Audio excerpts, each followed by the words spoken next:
dia, igreja, bom dia, irmãos. É um prazer estarmos aqui novamente nesse culto de domingo pela manhã. Hoje é o dia do Senhor e por isso aqui estamos num tempo de confinamento, de lockdown, mas aqui nós estamos para podermos falar um pouco sobre a palavra de Deus. E eu gostaria de nessa manhã refletir sobre um tema que, ao meu ver, tem sido preocupante para a vida de cada um de nós, e eu quero falar sobre a missão de Deus. E para falar sobre a missão de Deus, eu escolhi o capítulo 4 de Mateus, versículo 17, que vai dizer o seguinte: Desde então começou Jesus a pregar e a dizer: Arrependei-vos, porque é chegado o reino dos céus. O evangelista Marcos, no capítulo 1, versículo 15, Marcos 1,15, escreveu assim, 14 ou 15: E depois que João foi entregue à prisão, veio Jesus para a Galiléia, pregando o evangelho do reino de Deus e dizendo: O tempo está cumprido e o reino de Deus está próximo. Arrependei-vos e crede no evangelho. Em Mateus 10, capítulo 10, versículo 7, está escrito o seguinte, Mateus 10, 7. E indo, disse Jesus aos discípulos, em relação à missão deles, dizendo: É chegado o reino dos céus. E indo, pregai, dizendo: É chegado o reino dos céus. Vamos orar ao Senhor. Pai Santo, Pai querido, eu oro em favor de todos os irmãos, irmãs e ouvintes que estão nos assistindo nesta hora, nesse dia. Pai, que a Tua palavra, a Bíblia, possa falar aos nossos corações nesta hora e que o Teu Espírito possa iluminar os nossos pensamentos e o nosso entendimento para compreendermos qual é a vontade do Senhor para as nossas vidas. Oramos com o perdão dos nossos pecados, em nome de Jesus, o Cristo vivo. Amém. Glória a Deus, irmãos e irmãs. Estas palavras que lemos em Mateus capítulo 4, versículo 17, capítulo 10, versículo 7 e em Marcos capítulo 1, versículo 15, são as palavras introdutórias do Senhor Jesus quando ele veio ao mundo. É chegado a vós o reino dos céus. Nós vivemos um tempo de muitas incertezas, um tempo de dúvidas, um tempo de medo, um tempo de insegurança, um tempo de verdades duvidosas, um tempo de mentiras, um tempo de muita insegurança, muita incerteza tem sido a toada nossa nos últimos dias por conta dessa situação de pandemia em níveis mundiais. Mas eu quero chamar a atenção porque essa missão é uma missão que está dentro da palavra de Deus. É o que Deus quer. Qual que é o desejo de Deus para a humanidade? O que Ele quer ou quis implantar neste mundo desde a origem do universo? Segundo a Bíblia Sagrada, o que Deus quis foi exatamente estabelecer um plano de salvação para o homem que se perdeu ao longo da história, a começar ali no Jardim do Éden. E a palavra reino aparece aqui nesses 3 versículos no grego como basileia, que significa governo, domínio, em que tem Deus como o soberano, como o absoluto. A missão de Deus, então, a partir da vinda do Senhor Jesus Cristo, é estabelecer o seu reino no mundo através da igreja. No Antigo Testamento, Deus quis fazer isso através de um povo, o povo de Israel.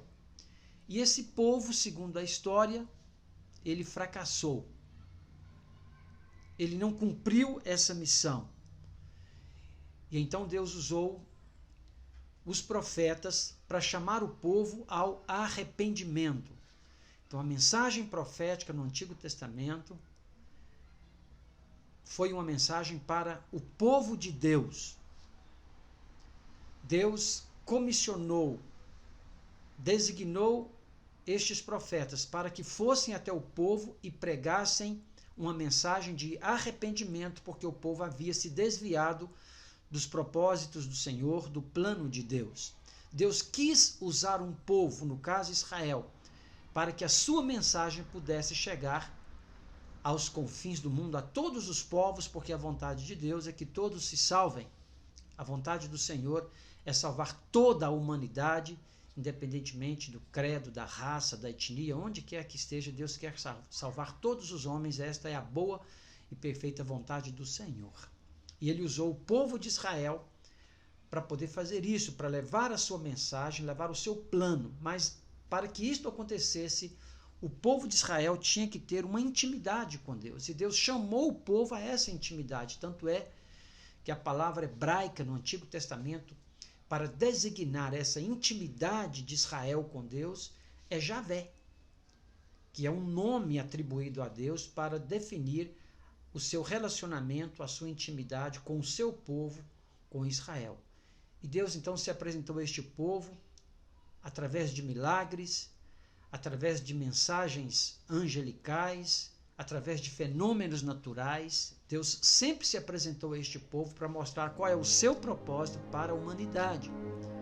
Mas o povo não compreendeu, o povo não entendeu, o povo desobedeceu, afastou-se dos projetos de Deus.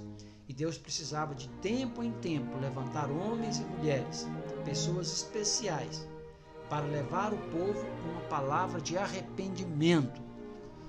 Por isso que gostamos muito de recitar 2 Crônicas, capítulo 7, versículo 14. Se o meu povo que se chama pelo meu nome se humilhar e orar e buscar a minha face e se converter, se arrepender dos seus maus caminhos, então eu ouvirei dos céus, perdoarei os seus pecados e sararei a sua terra. Essa é uma mensagem do Senhor através dos profetas para o seu povo no Antigo Testamento, que preferiu fechar os seus olhos, preferiu tapar os seus ouvidos para essa mensagem, e por conta disso esse povo fracassou, foi destruído, foi para o cativeiro. Mas mesmo assim, Deus ainda preparou um plano para esse povo fracassado, para que houvesse um remanescente, um broto, uma esperança. E aí a mensagem do Antigo Testamento, toda ela aponta para esse renovo que é Jesus Cristo.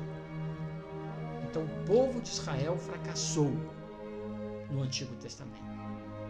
E Deus levantou profetas para chamar o povo ao arrependimento, reconhecer que estava errado, que estava no caminho da idolatria, da mentira, da apostasia, e que esse povo precisava ouvir os conselhos do Senhor, se não quisesse pagar um preço alto por essa desobediência. Por isso, muitas calamidades aconteceram no Antigo Testamento. Muitas catástrofes aconteceram por conta da desobediência desse povo de Deus.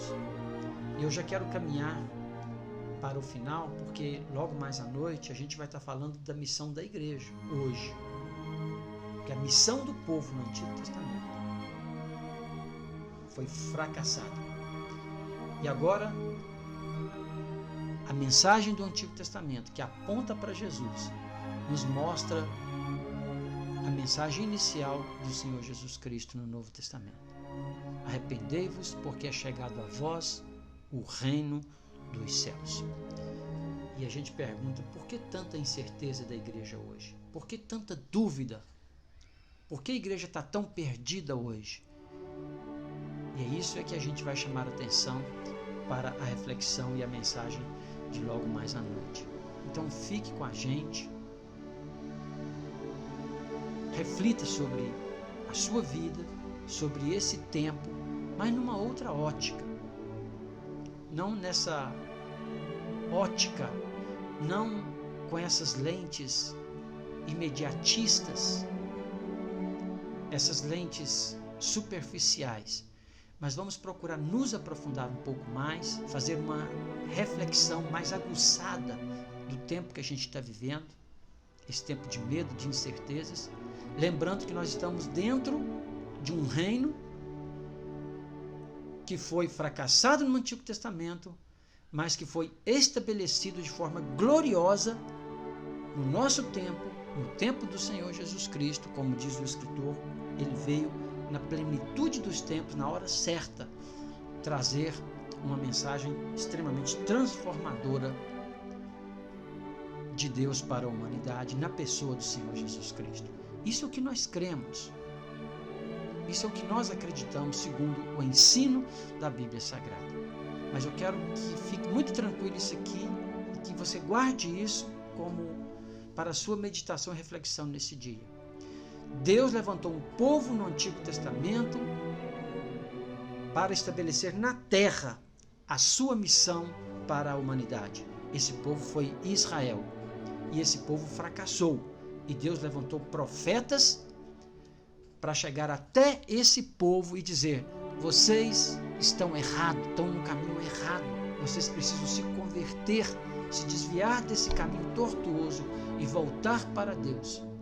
Porque essa é a sua missão aqui neste mundo. Mas Israel fracassou. E hoje Deus tem um outro propósito para com o povo dele no tempo de hoje, que no caso é a igreja. E sobre isso a gente vai falar logo mais à noite. Então que Deus te abençoe. Continue iluminando o seu coração, a sua vida, para que você compreenda e entenda e faça uma reflexão profunda e com muito cuidado sobre a sua vida, sobre a vida da igreja, sobre o porquê você está aqui agora e porque todas as coisas estão acontecendo do jeito que está acontecendo. Feche os seus olhos mais uma vez e vamos finalizar com uma oração. Senhor, nós te oramos porque a tua palavra ensina isso. Falar com o Senhor é um imperativo da tua palavra.